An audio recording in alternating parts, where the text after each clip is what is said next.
কিন্তু সে রাজি নয়। তাই মেয়েটি করল এক ভয়ঙ্কর কাণ্ড, সোজা ঝাঁপ দিল সুইমিং পুলে। ছেলেটি তো ভয় পেয়ে গেল, জামা কাপড় না খুলেই লাফ দিল তার পেছনে।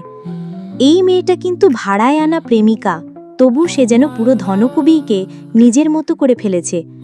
প্রাইভেট জেট ফেলে তাকে নিয়ে গেল নোংরা বাজারে, দিল মুখে না ধোয়া আঙুর।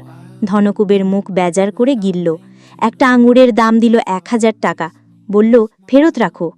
সবজিওয়ালা মেয়েটি অপমানিত, বলে তোমার ভুয়া বাগদত্তা হয়ে কাজ করি, তাও এত টাকা কখনো পাওনি।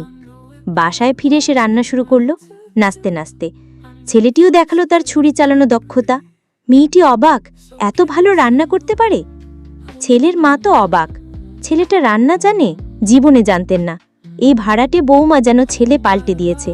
তবে চুক্তি আছে, 2 মাস পরে বিচ্ছেদ। তবু তাদের সম্পর্ক মধুর। ছেলেটি মেয়েটিকে সাঁতার শেখাতে কোচ আনলো।